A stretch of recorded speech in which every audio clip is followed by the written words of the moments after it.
আমি আপনাদেরকে যে জিনিসটি সম্পর্কে বলতে চাচ্ছি তা হল সিটিজেন চার্টার।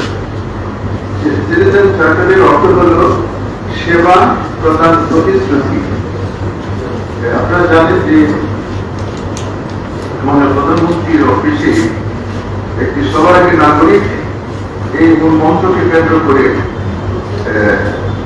মাননীয় প্রধানমন্ত্রীর কার্যালয়ের আওতায় প্রতিষ্ঠিত গভর্নেন্স এডুকেশন ইউনিট আছে।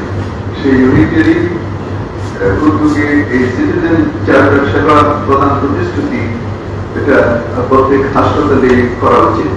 এটার মানে হলো, আমি যেটা বুঝি সেটা হলো যে আমাদের বিশাল হসপিটাল, আমাদের এখানে বিভিন্ন ডিপার্টমেন্ট রয়েছে, হাজার হাজার প্রত্যাশীরা এখানে আসে এবং আমাদের হাসপাতালের সাথে রোগীদের সেবা নিয়ে আমরা প্রতিনিয়তই মুখোমুখি হচ্ছি এবং সেবা যারা দিচ্ছে তাদের কতটুকু সন্তুষ্টি, তাদের কি প্রত্যাশা ছিল, আমরা কতটুকু দিতে পেরেছি, এই জিনিসগুলো কোনো সময় আমরা ইভালুয়েট করি না।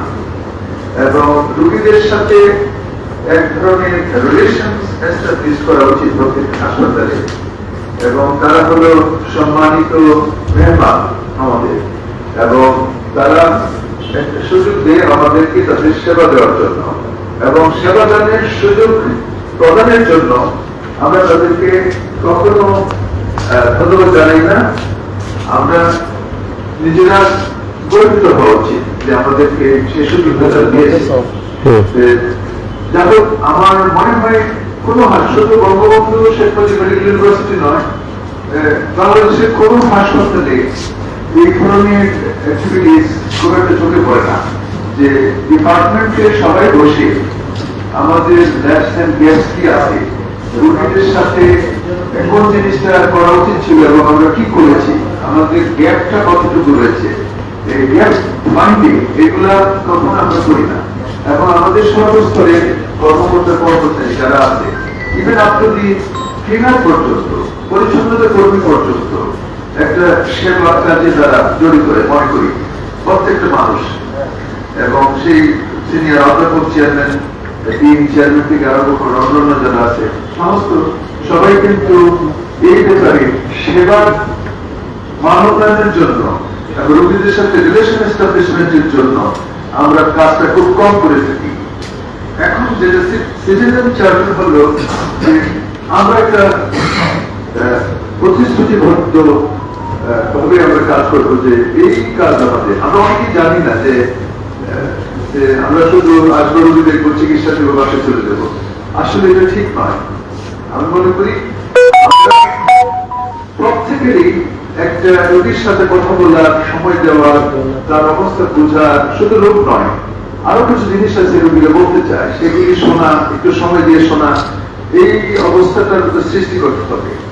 যেটা আমি আমার ব্যক্তিগত জীবনে আমি করে থাকি যে এই জন্য আমার অনেক সময় চলে যায় যে ফার্স্ট পেশেন্ট আমার কাছে যেহেতু ইয়ে পায়, সময় পায় বা আমার কাছে তার গুরুত্ব যতটুকু, লাস্ট পেশেন্ট মেবি যে লাস্ট পেশেন্ট হয়তো 50তম পেশেন্ট, সেটাও কিন্তু একই গুরুত্ব দিয়ে থাকি আমি, যে তারা ওটা করি না সাধারণত।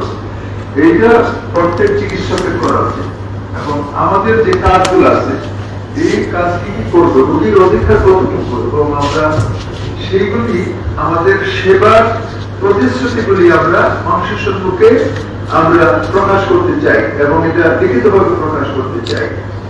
এইটার জন্য সিটিজেন চার্টার মনে হয় এটা লিপিবদ্ধ করে প্রত্যেক ডিপার্টমেন্টের সম্মুখে এটা লাগিয়ে রাখা উচিত যে এই হাসপাতালে এই ডিপার্টমেন্টে রোগীদের কি কি করা, কি কি চিকিৎসা দেওয়া হবে, কি কি সেবা প্রদান করা হয়, কি কি করতে হবে।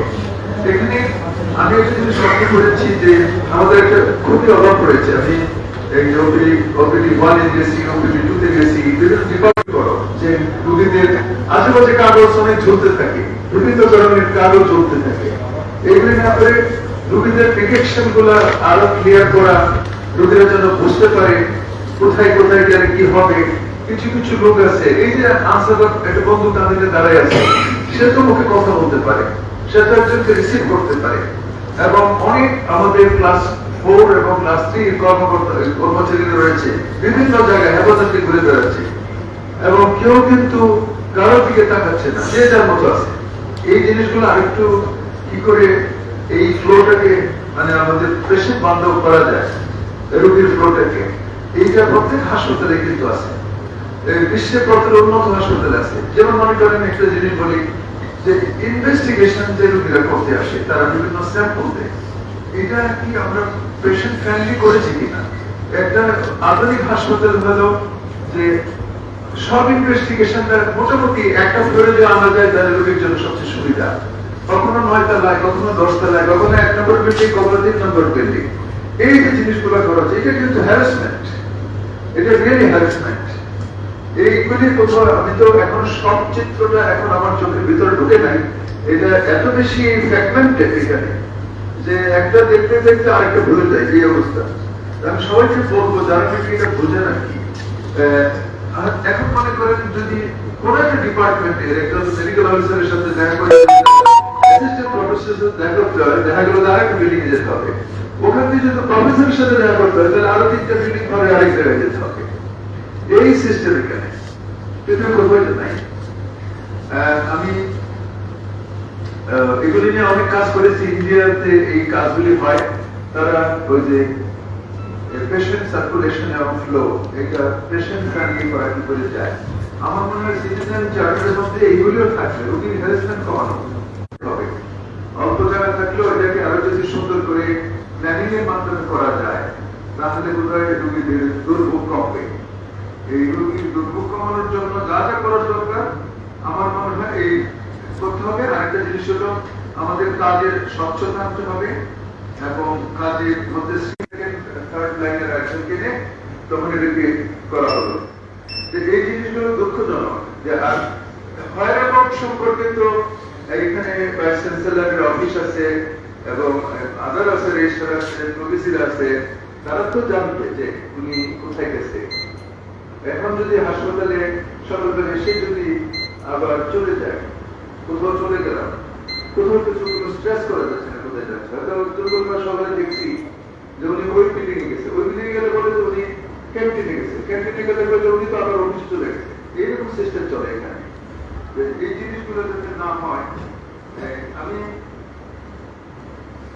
এই যে যেটাকে বলতে চাই যে তুমি প্রাতিষ্ঠানিক সক্ষমতা বৃদ্ধির জন্য যা যা করার দরকার করা, যাতে করে মানুষ জানতে পারে একটা পরিবর্তন, একটা মোটামুটি একটা স্পষ্ট অক্ষরে বাংলায় এবং এটা লিখে করা যায়। সেই প্রতি ডিপার্টমেন্টের সম্পর্কে আমি চাই যে এরকম আমাদের কমিটমেন্টটা কি, আমাদের প্রতিশ্রুতিটা কি এবং এটা আমরা কতটুকু করতে পারতেছি এইগুলো ইভালুয়েট করা। প্রতি সপ্তাহে মানে প্রতি মাসে হলে একবার বসে যে আমাদের কি কি গ্যাপস সেবা, এখন সেবা প্রাপ্তিটা সহজকরণ করা এক নম্বর, 2 নম্বর হলো এটা সুলভ করা, মানে এটা তো সুলভই কিন্তু এটাকে আরো